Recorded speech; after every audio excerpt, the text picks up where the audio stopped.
Hello everyone, welcome to Redmen Radio, the Liverpool podcast. I am Paul Machin. I am joined by Chris Pajak, who becomes the first man in the history of the world to get a stitch by sitting down. I'm in real pain. It's bad. It can't be a stitch. It's a stitch. I know what a stitch is. Well, I know, but you also know that a stitch is something that you get via like strenuous physical activity. Well, it's to do with the oxygen intake, isn't it, in your lungs and stuff like that. Yeah. I think so. Okay. That's why I was exhaling as much as I could out of my lungs and then breathing back in and stuff. Okay, super.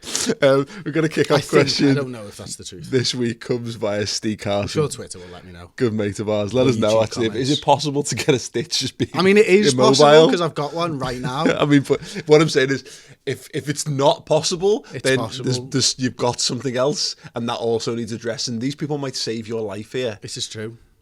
Please save me. Yeah, this is like that story about someone put a photo of them, a selfie of themselves online, and they had like a mad little thing on the cornea, and someone went, "That's the early signs of cancer," and they got it checked out and were saved. We could be saved. You could save Chris's life. Please Let us do. know, or you could stir up some real fear and anxiety of what he might have instead. Don't make me self-diagnose. Steve Carson, you're 100 yards from goal, which I think is too many for this question, but nevertheless. 4 yards outside the 6-yard box. In your own half. And you need to score right now. Zabby-esque. That's not Zabby-esque. That is, just to clarify, that is Sander Westerveld-esque.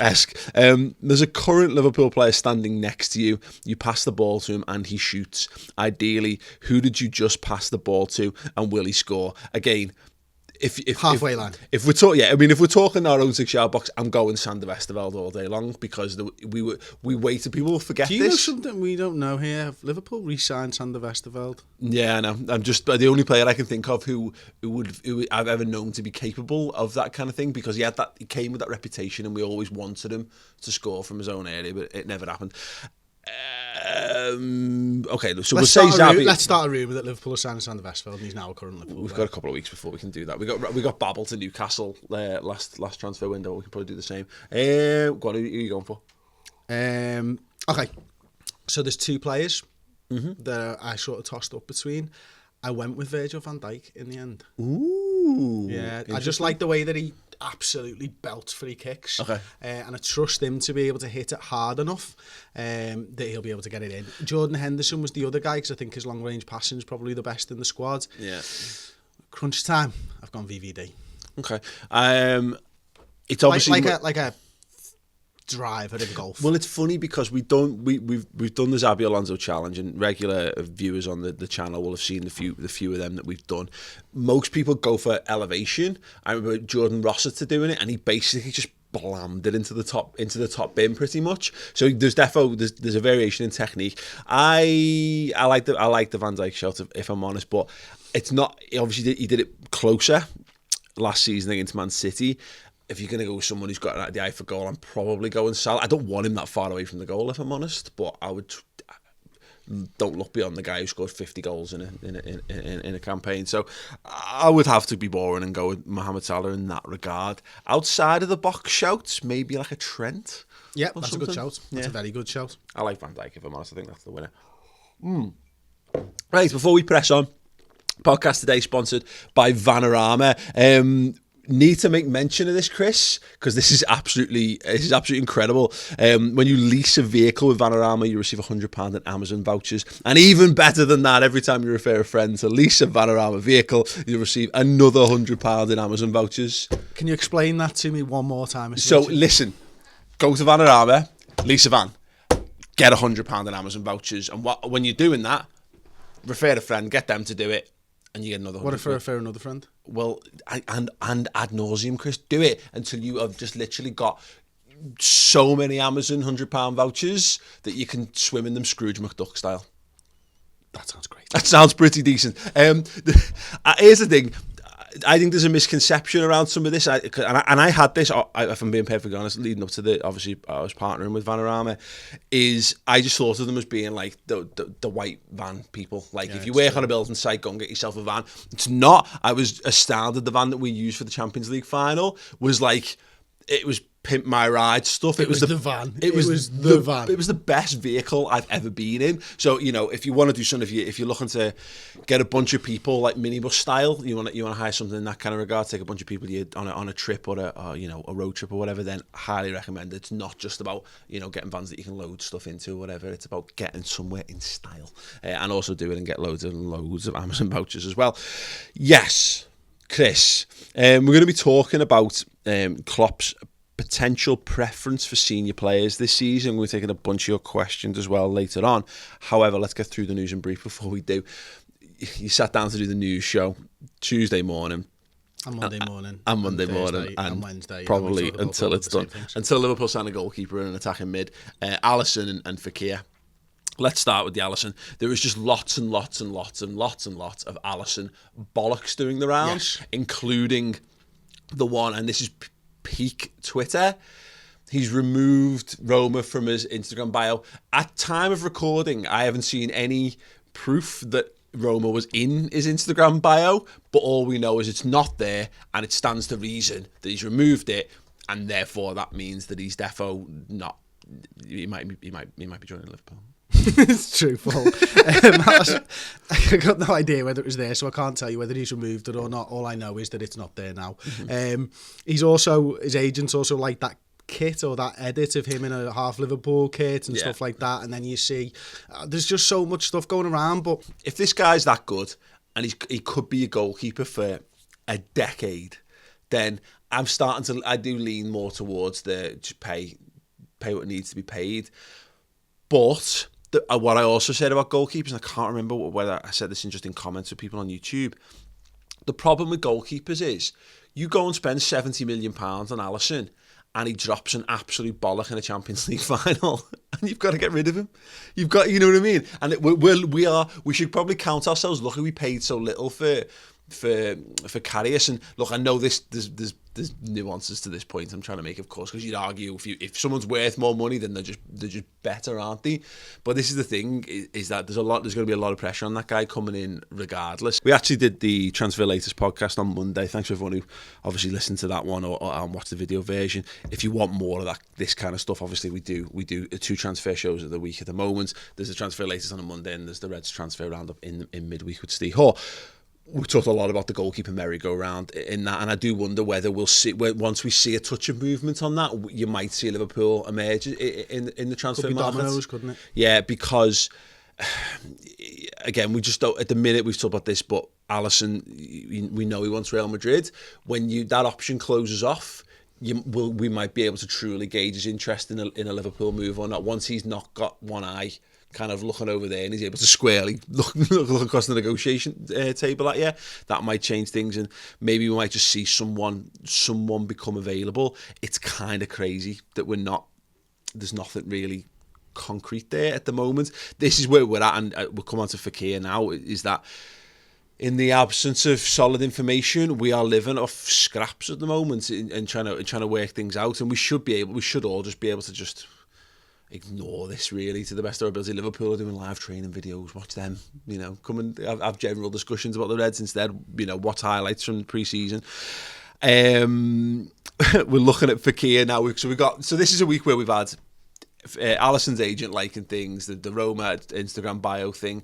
Someone chanted, or some people chanted Liverpool at Fekir in an airport, and he kind of looked back and smiled, which is really hard to make out because it's not a great video quality. And these are all the things that were like, that all points towards Liverpool. This is the world we're living in right now, Chris, where you've got no information. Because there's no planes to track. This is the bullshit that we have to live with. It is unfortunately, and it's difficult. And I must admit, I've said for the last couple of weeks, probably since just before the World Cup started, since his medical, I didn't see Liverpool coming back in. But the more and more that these stories start cropping up, it feels like there's more to this than the Alisson stuff. Mm-hmm. It feels like there's concrete stuff here that you can get involved with. I think, Leon and their president coming out and saying that they want a deal wrapped up in 2 weeks and essentially shortening the window for us by 9 days, on the surface looks a bit stupid. Yeah. Because the transfer window ends on the 9th of August or whatever. But actually, if they need a replacement, then it absolutely makes perfect sense for them to shut the door a little bit earlier and be able to spend that money over the next 9 days. That's obviously something Fekir's representatives, if you believe the rumours, are meeting with Lyon today. What that means for Liverpool, who knows? Yeah. It could just mean that he wants to move full stop. Or get a new contract or whatever. Exactly. Yeah. It could be absolutely anything. But I think it's clear that Fekir did want to come to Liverpool. Liverpool were interested. Liverpool are stingy, so it wouldn't surprise me if we did see Liverpool try and stagger a deal out over a few months. Yeah. Although the absolute rubbish coming out of Twitter with the refund policy, no. Total bollocks. Not going to happen. Total bollocks. So yeah, just to clarify on that, he now follows me on Twitter, that guy. Amazing. There was a rumour that and he thanked Liverpool, me for publicising his work. Wow. Liverpool were apparently going to request a refund policy in the Fekir deal. So if he broke down, we were getting rid of that. It's horseshit.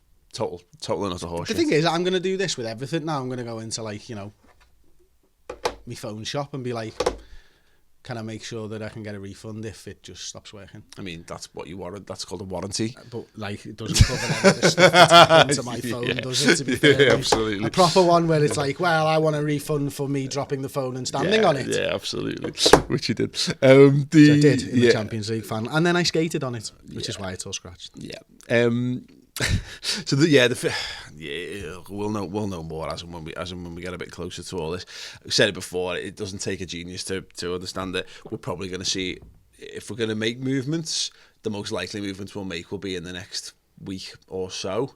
Well, the other thing is Fekir's on holiday for 2 weeks, isn't he? And they've set the deadline as 2 weeks, so it kind of makes sense that you want to get it done so that if he's not going back to Lyon, basically he's coming back to Liverpool. And these all feel like, well, they sound realistic and it's all that type of stuff, isn't it? But let's not be honest, clickbait journalists know what we're after. And we're looking for a crumb of evidence that could suggest that that's why they've done that. The more random and long-winded the story, the more believable it is. Exactly. Vieira's house. Whereas realistically, tickets back in the day. Realistically, what we're just going to have is, it's going to leak about 4 hours before it actually gets signed, and then everyone will go, I'm not sure about this, and half people go, that's total bollocks, and the other half go, I believe that, and then it'll just be announced by Liverpool and it'll be done, hopefully sooner rather than later. A couple of little bits of out news then. Apparently we've got a 20 million valuation of Danny Ings. Go ahead. If we get that £20 million for Danny Ings, Chris, it's another one of those situations where, and this always gets forgotten, whenever we have a little lull in Liverpool not being the absolute dog's bollocks at everything they do, people come out and go, oh, well, aren't they a disgrace? FSG and Michael Edwards and all that, get them in the bin. If we manage to get 20 million for Ings, it's another example of us getting just amazing value from us selling players on. It is, but I think take the injuries away, and I think he's probably worth about that. And it's difficult, of course, you can't take the injuries away, can you? But he's probably going to get, if he starts every game in the Premier League season, what did he get, 11 last time out at Burnley before he moved to us? I'd say probably 15 goals a season, I think. Yeah, I think so. If he's the main man in the side and he's playing every single week, I don't see the 20 million's too expensive at all. I think for what you're getting, absolutely. Yeah, I mean, this is that, but that's the thing, is that I think 20 million for Ings 2 seasons ago, you're like, okay, yeah, I can see a reality of that. And you're right, the reason he's not scored goals is he's not played regularly. Yeah. 20 minutes here and 20 minutes there. You'd have wanted more from him last season. Of course you would. Yeah. Because he did have a few opportunities and stuff. But I don't think it's out of the realms of possibility that he's worth 20 million quid. And I think more importantly than basing him on what he's done last season is, if he does move and plays in a side, I think he will prove that he's worth 20 million. I hope so for him. I think it's that thing of, at the minute, all you can guarantee is you're just buying another Shane Long. All you can guarantee is you're buying a guy who'll run around loads and get stuck in. I'm trying not to be fair. I really like Danny Ings. I think he's a really talented footballer. But until he proves that goals, there'll be a club. The beauty is there's clubs in the bottom half of the Premier League who will take that gamble, because if they can get him working, if they can get 10 goals out of him, then 10 goals is a lot of goals once you're in the bottom, 11, 12 places in the Premier League. So fair play if Liverpool do it, good on them. But in the minute, no takers. Harry Wilson. So rumours of Southampton yesterday, that's been poo-pooed today. Yeah. But Palace have turned up today, is the rumour. Sure. Great. Give us half off Zaha, please. Yeah, definitely a top deal. It's interesting, Palace, because they're apparently after Antonio as well, aren't they, from West Ham, looking to restructure that front line. You can't get it. I love that there's football clubs that it's just a nice, well-trodden path of them giving us money for players that we could just do with getting off the books. I'm very pleased with that. West Ham look to have upped their game a bit in the transfer market. So if Palace want to fulfil that role, that's absolutely fine. Harry Wilson looks like he's going to join Derby. I had a chat with him, our good mate Matt Wilson from Ball Street, Huddersfield fan, who thought that this was lined up for them for a little while, and he's apparently chosen not to go to Premier League Huddersfield and instead go to Championship Derby. It doesn't make sense to me until I was reminded that Frank Lampard's in charge, and Derby, I think they're going to be, I don't know where I talked to someone about this, but he was at Hull last season, dragged them out the relegation zone. It's not the step up I think maybe we were all hoping for. I think a Premier League loan, I'd like to see him tested in the Premier League. But Derby are likely, Chris, going to be in and around the mix for the playoffs, which means he's going to have a bit more competitive, nice big stadium, good fan base, historic football club, and he gets to learn off Frank Lampard. Yeah, and it seems to be that Frank Lampard's trying to get a few youngsters in, and his name should be enough to get a lot of these guys over the line and stuff. And to be fair, look, said over the years a lot of things about Frank Lampard, but an unbelievable player, and someone of Wilson's age, he would have been an idol. Yeah. Regardless of club, because you just look at him and he was one of the best of his generation. Yeah. And much in the same way that players want to play for Steven Gerrard, Lampard's got the same aura and he's got that same pull that Steven Gerrard's got. And you know what, fair play. If Harry Wilson wants to go and learn off one of the English greats, then fair play to him. Yeah, no, sound. Okay, then let's get stuck into it. The topic, I could do with a more succinct title for this, but I've got the moment with Klopp preference. Senior player this season. Should have put an S in there. I've been less succinct. Anyway, and a lot of this stems from the Daniel Sturridge chat we've had, and we'll revisit him certainly within this, because I think it's an important point to make. But I wonder, and some of this comes out of the Harry Wilson stuff as well, that if our balance this season, Chris, is going to be more leaning towards proven talent than maybe it's been in years before. And I think we've seen a shift in our transfer policy since Klopp's come in. People go on about, again, the FSG under-23 model. I don't think we've really adhered to that. I think we've been buying more and more players who are either in or have just entered or about to enter their prime years. And I think given the pressures Liverpool are under this year, in terms of having to put together a concrete Premier League title challenge, let's go from the front back for this. Liverpool's understudies in the attacking positions last season just simply weren't good enough. And if you're going to catch Manchester City, you're not going to get any more goals out of that front three. So you can't guarantee it, but you need to guarantee to the best of your ability that goals and assists are free-flowing from more positions. And sadly, that might mean we're going to preference a Divock Origi, for example, over a Harry Wilson. Yeah, maybe. Two things. I'm going to start with the first point you made about the FSG model. I think the whole transfer market's changed around that, first and foremost. I think what you've seen over the last sort of 5 years is that value's held for a lot longer nowadays. Example being, and a great example, Cristiano Ronaldo moving at 33. Mm-hmm. And all right, he's almost the top of the pyramid. But players do move at 29 and 30 years old for huge amounts of money nowadays, whereas I think 7-8 years ago when FSG first took over, that wasn't as prevalent maybe as it is today. So I think that's probably helped with that.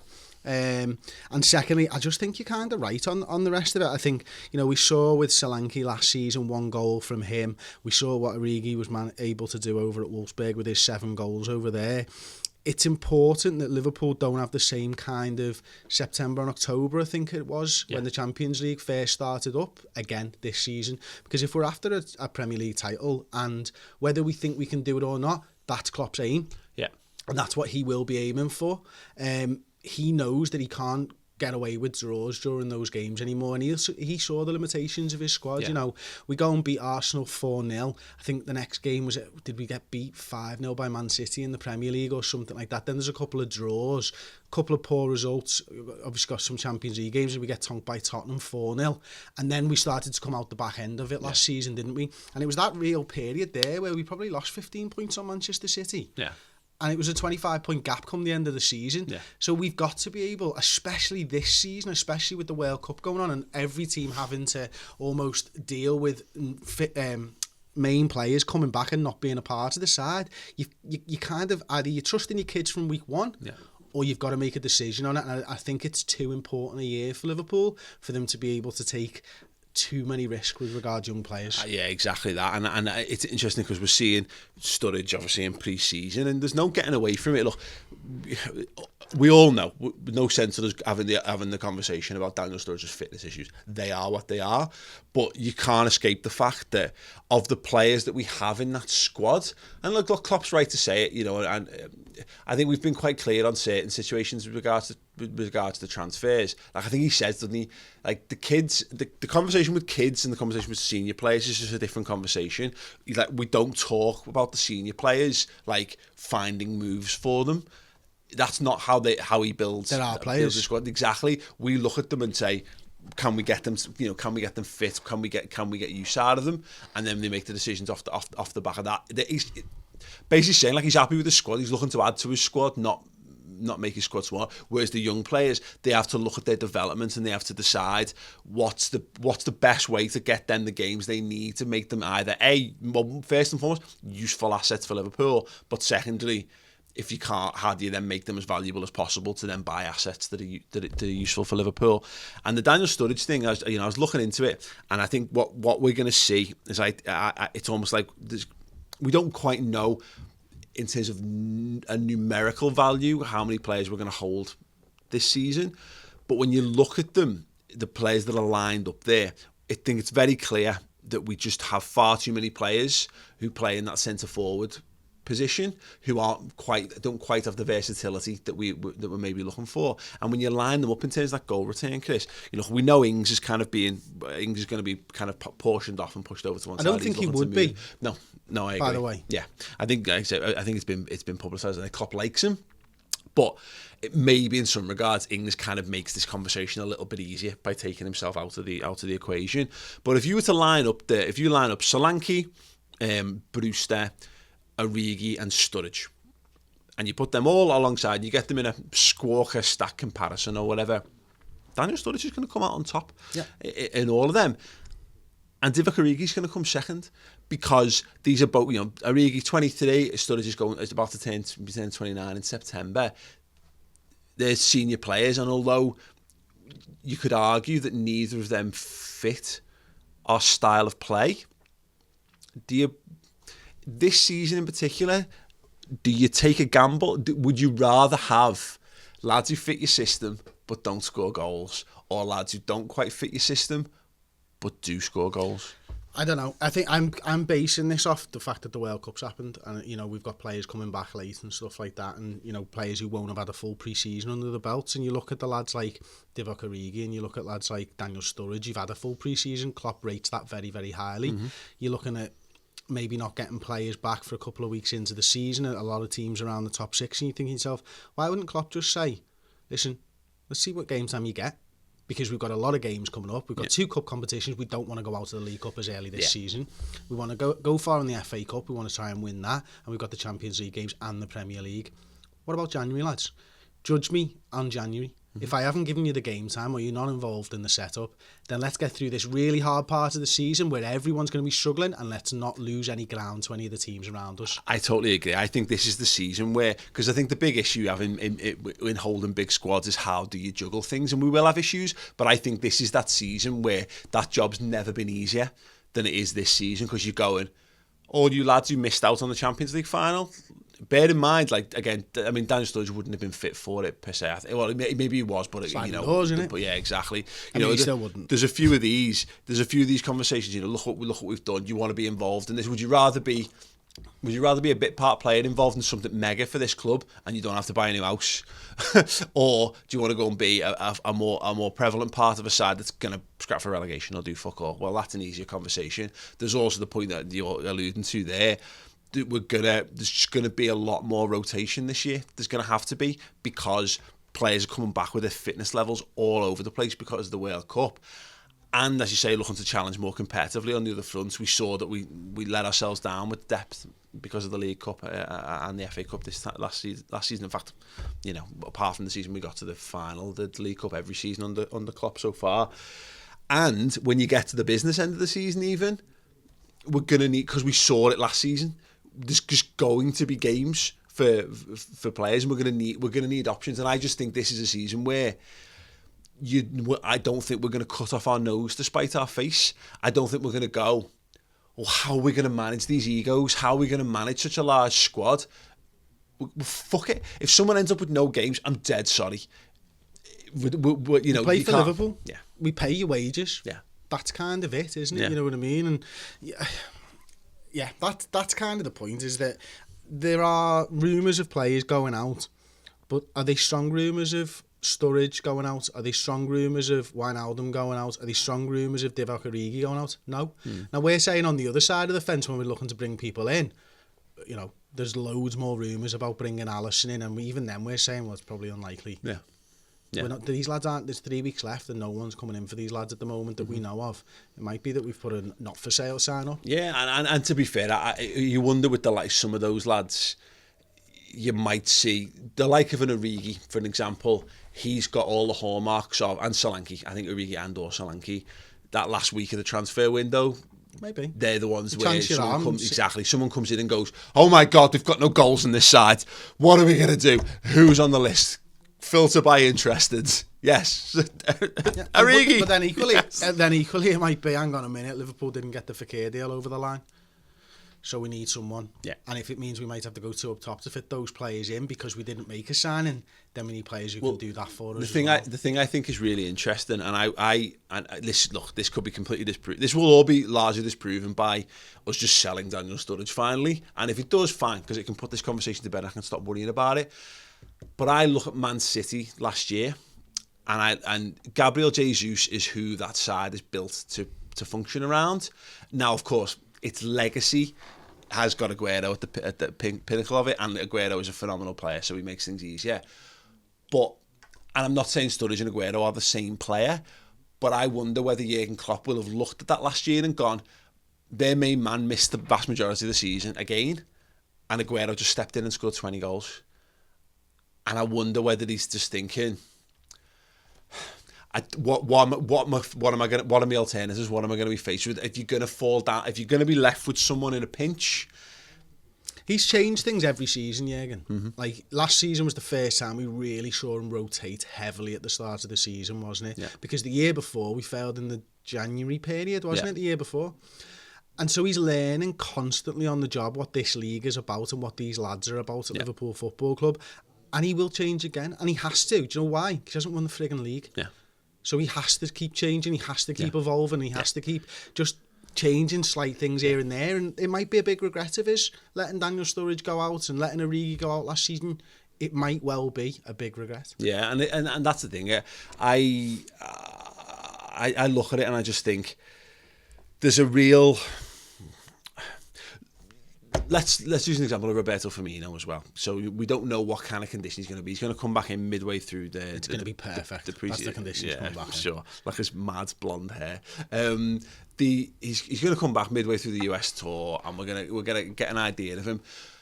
I think back to Daniel Sturridge and this is again, he's not 13-14 Sturridge, but what we had in that situation was a world where Luis Suarez missed the start of the season through suspension.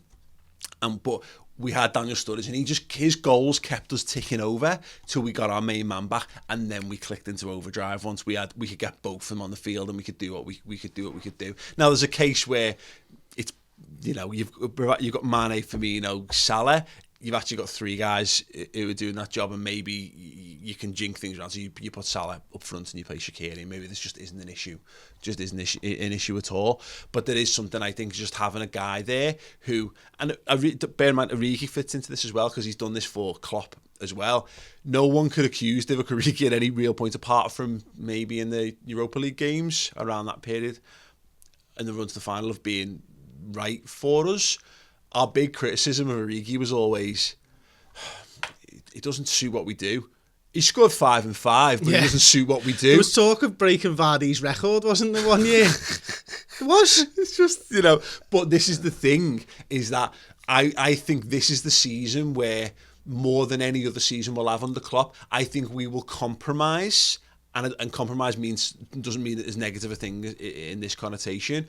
I think we will adapt what we do to suit another forward player this season more than we have done in any previous seasons, because we know we've got plan A, and plan A works impeccably. If we can't find ways to make plan A work over and over again, I think we will see more pragmatism in how we approach this season, because we can't afford to go, fuck it, we can't afford to go, oh well, it's only Everton in the derby, because we might need those 2 points this season if we're going to be fighting for the title. I think you're right. I think you're absolutely spot on, mate, and that's kind of that, to be honest with you. Yeah. So it's interesting. I look at the scale of the gamble, and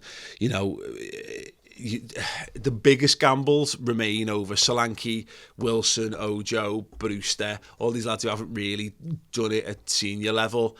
Then you're looking at Ings to some extent, because at least he's done it in the past, Origi and Sturridge. So don't be shocked if this is the season when we thought definitively this was the season when we were going to see the back of Daniel Sturridge.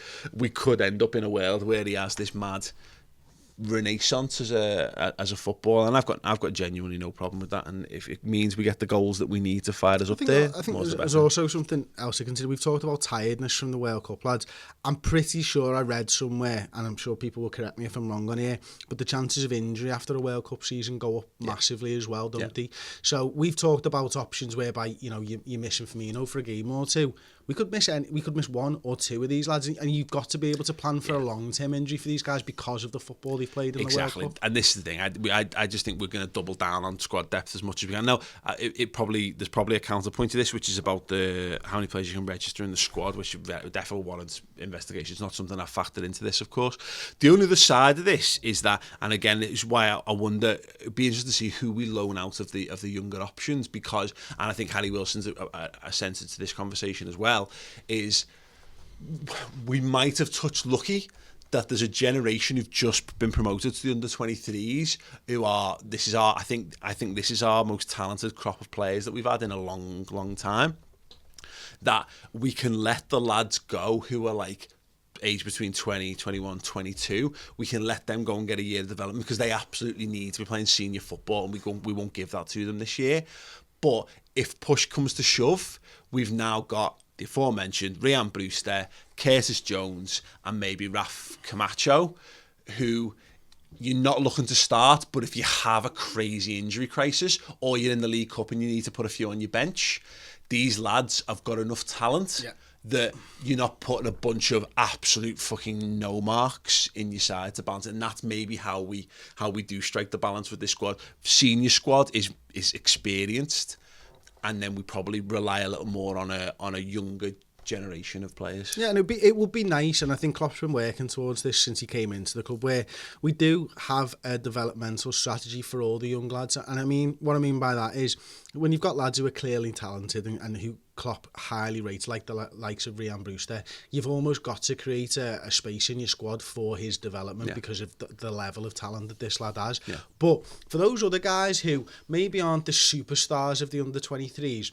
but you still think these lads could be professional footballers, you've got to give them room to breathe and grow as well. And I wonder if you might have hit upon something there whereby it's almost, that's the Liverpool way, if you know what I mean, where the young lads come in and they get that under-23 football.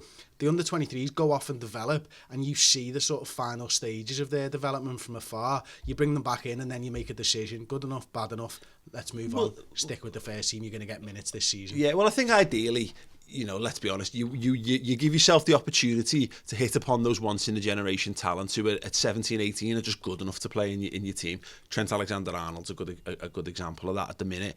And that's the good thing is about those lads is, like I say, they and it may be premature in saying this, but I've been so impressed by Curtis Jones so far. He looks comfortable. He's also quite a big lad, and he's got good control, good feet and whatever. Great hair.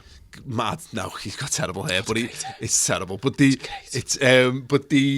point is that you feel as though you can rely on these players if called upon, but also they're so young that he only stepped up to the under-23s in January.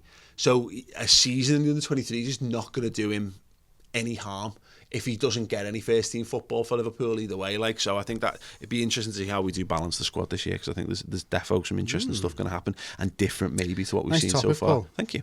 We're going to move on and take your questions. We're going to do a whole set of extra questions. We did this last week as well, and I really enjoyed it, because we get brilliant questions from you guys every week, but there's just not space to do them on the free podcast. So we're going to take a load of extra questions. We're going to put them on the redmentv.com.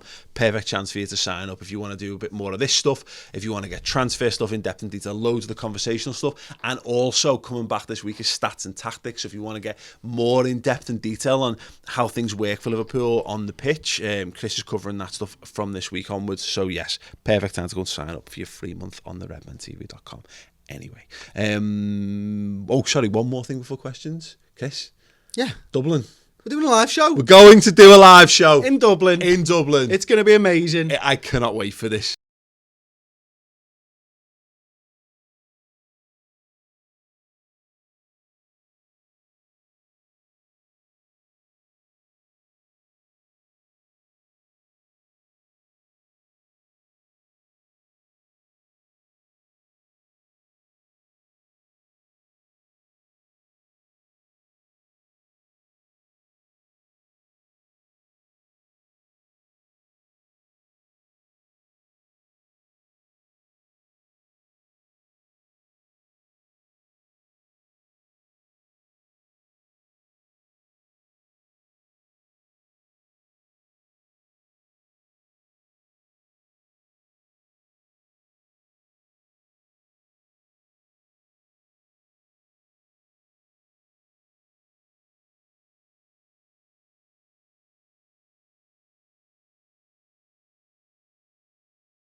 Where is it? It is in Murray's Bar in Dublin 1. That's the postcode. Is it really? That's just the postcode. I couldn't find anything else. Just Dublin 1. Fantastic. Everybody knows where that is, right? Just search Murray's Bar and you'll find it. You can get the tickets for that now on C Tickets, which is great. We'll put the link in the descriptions. It'll be out there on Twitter as well. But if those of you who are weirdly capable of typing something out as you're listening to this, it's bit.ly, which is bit.ly /RMTVDUB. That's RMTV dub.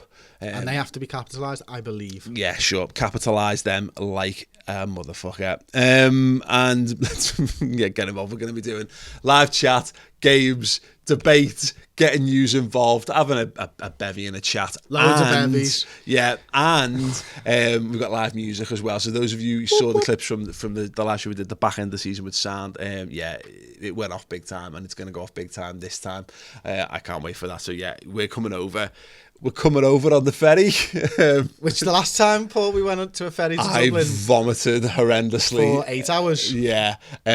You played a fruit machine for 5 minutes, I think. Yeah, we played the Who Wants to Be a Millionaire quiz machine for a bit to occupy me. And then you just carried on vomiting. I just went back to being sick, yeah. Bit of a lesson to be learned from that is if you're going to go on a boat, don't stay up drinking Guinness. And there was these shots, they were called Paddy Blasters, who would come from Jacaranda in town, and I think it was black Sambuca and Baileys mixed together. Nice. And my lesson that I learned is take your ID when you go abroad. Yeah, we struggled to get served. We were 18. That was a long time ago. Anyway, we're coming back to Dublin. Let's see if we can tear it up Redmen style. And you can get involved. Go and get involved. Their tickets are available now, but they are selling out fast. There's a few left, so I would go. And get those. They were selling out fast. You've let yourselves down big time, and they've slowed down massively. So we've only got a few spaces to go. So you need to get it sorted now. Yeah, get it boxed off. Don't be crying to us. This happens every time we do a live show. people go, it's all right. And I'll be honest, I do this with tickets too. I'm like, yeah, I'll sort that. I'll sort that. Oh no, sold out. That will happen to you again this time. Ours didn't sell out quite as fast as Paul McCartney tickets. No, but I still think there will have been the mentality of people who are like, I'll box. I'll get that at 10:15. Oh no, whereas literally we had 10 laptops on the go, all in queues for Paul McCartney tickets, and that's why we boxed Paul McCartney tickets off. Get your tickets sorted. Do not be that. It's because we don't have real jobs. Yeah. And Don't we're able be that to just person. turn 10 laptops on and devote the entire attentions of Redmen TV to getting Paul McCartney tickets. That's why the news show was late today. Don't be that person, or there are many people, because we get dozens of them on like in the day leading up or on the day going, I missed out. Can I come in? No, you can't.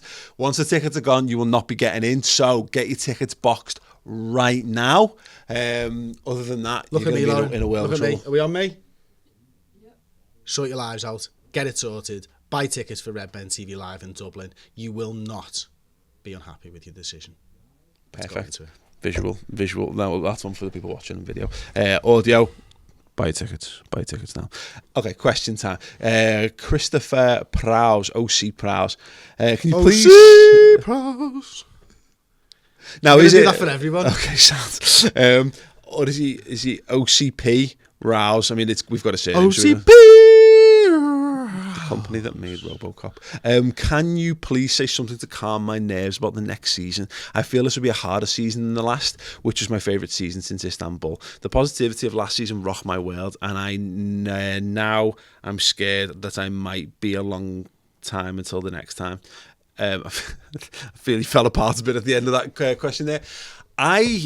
Go on, you do. Look, this is we don't know how next season's going to go. We can't possibly know how next season's going to go. But this is the first season Liverpool are going into that I can remember where we ended on a feeling of positivity. Let's take the caveat of us not winning the Champions League final, but we did absolutely not end on the feeling. No, but we did. We Liverpool ascended to a level that we haven't been to in a long time. When Liverpool reached the peak there or thereabouts, and whether that's and fall short, so that's finishing second in the league, or in this instance, finishing runner-up in the Champions League. What normally happens is one of our best players gets sold off in the summer, or we sell a bunch. We have mad like squad rehabilitation where we cut out a load of the old senior players and we bring in a load of random ones and we get it horrendously wrong. And the season that follows is normally terrible.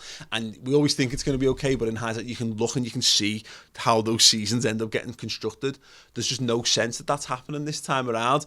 We're keeping all of our best players, we're tying them all down to longer deals, and we're adding quite clearly talented footballers for good money as well to the squad that we were doing. You can see already that squad was lacking and how we're filling those gaps. And look, yes, it's not filled yet. I think there's still a few obvious things, as mentioned earlier, the goalkeeper situation and what have you. But if Liverpool started the season tomorrow, we would be in a far better position strength-wise in terms of talent. The young players are better. The players that we've got are a season more developed, a season more together as a squad, and we've added talent. And in addition to that, the teams around us, our rivals, apart from Man United, haven't really kicked on in terms of their business yet. So, Liverpool are very, very strongly positioned to have a very, very good season this year. So no need to be nervous, other than the general nerves that you get supporting Liverpool, because, it means you love footy and that's boss. There you go. It's true. You're welcome. Steor asks us... Oh my God. If you were a WWE wrestler, what would you call your finishing move? Okay, can I have some confirmation that there was a finishing move called DDD? Was there? What was Diamond Dallas? The Diamond Cutter. What was that? What was his DDP or something his like name that? is Diamond Dallas Page. So it's DDP. An acronym of that is okay. DDP. I've gone something similar then, not the same. It's the CCP. No, it's the DDD. Okay. It's the Dangleberry Doomsday Drop. Okay, sad. Is it like a teabagging style it's situation? It's like a Banzai Drop from Yokozuna. Yes. Which is the Banzai Drop. Yeah. Except I am pulling my little whiteys up through my crack, so it's a bit like a thong. I'm getting on the turnbuckle. And then I'm just going to go straight in. And if I've got any dangleberries, smothered.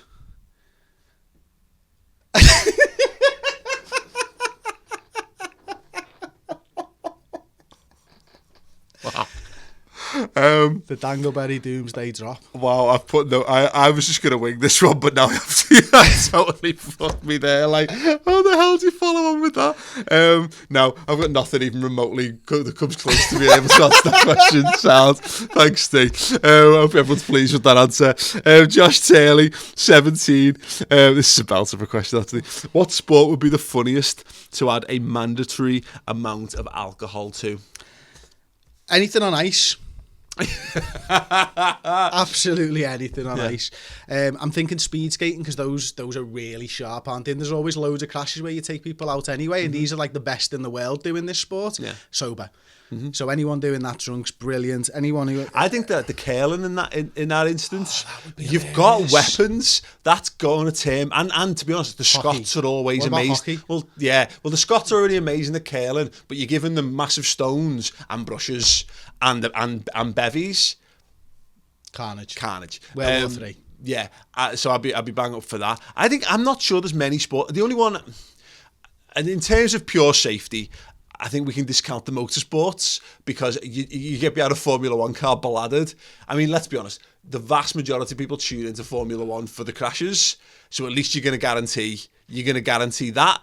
But I mean, that's just a death. I was thinking about darts, but then I think they probably all are anyway. Yeah. There's that. They're all ale-houses, aren't they? There's a great sketch, and it was from not the 9 o'clock news back in like the early 90s or late 80s, and it was drinking dart, and no dart, but they've got a table full of bevies in front of him, and he goes, and he's going for a pint, and then he's got like shorts and stuff, and it's whoever collapses first. Yeah, I think there's another two sports. There's a Finnish sport called wife carrying where you have to do an obstacle course, and I think doing an obstacle course under the influence with your wife on your back is just going to lead to a world of pain for you for the next however many months after you've ended her life. And the only other one is road cycling. I mean, like the Tour de France. Those bikes ride so close together, and there's already so many crashes that if you were to do that, there's so many scraped knees coming, Chris. Broken collarbones. Yeah, no, I'm not down with that. Go on, let us know if you're watching. And obviously, Gloucestershire cheese rolling, is it? I mean, that looks like they're all pissed anyway. Yeah. You'd have to get me drunk to even attempt that. The boat race. Yeah. Brilliant. Go ahead. The death of a load of fellows on a river. Yeah. Okay. Clemency _ also fan cams. At Clemency LFC. Yeah. Not a sport like, but we've been there a couple of times. Yeah. Favourite non-LFC EPL players in each of the past 3 decades. His are in the 10s, Silva, in the noughties, Didier Drogba, and in the 90s, Eric Cantona. What did you go for? I've gone... apparently, there's only one standout in the 2010s for me. In the 2000s, sorry. And that's Henry. Yeah. By far and away my favourite player from that era. And I've just listed one name then. In the 90s, I've gone Janino from Middlesbrough. Okay. Loved watching him play football. Zola, Bergkamp, Kincladze from City, and Alan Shearer. I went Shearer. Definitely, I used to have an Alan Shearer poster on my wall from his Blackburn days as a kid. Back in the day when you used to get I had that shirt. Yeah. And I had a Newcastle one as well. Yeah.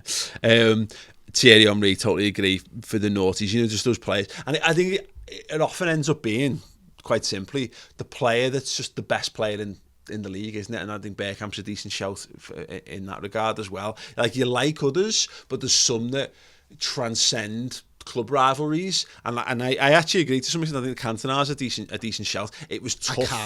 I can't. It was tough, but there was just something like there was a real guilty pleasure in Eric Cantona, and it was kind of spoiled by the fact that we ended up being his comeback game, and we nearly fucked it. If he'd just stayed at Leeds, he'd have been there. Yeah, if we just signed him from Sheffield Wednesday, everything would have been great. And I agree with the shout of David Silva for more recently as well, or Aguero to be honest. So I've gone Suarez, because he's not a Liverpool player now. I think I might be cheating there a little bit. Then my other two are Silva, and interestingly, really recent, De Bruyne.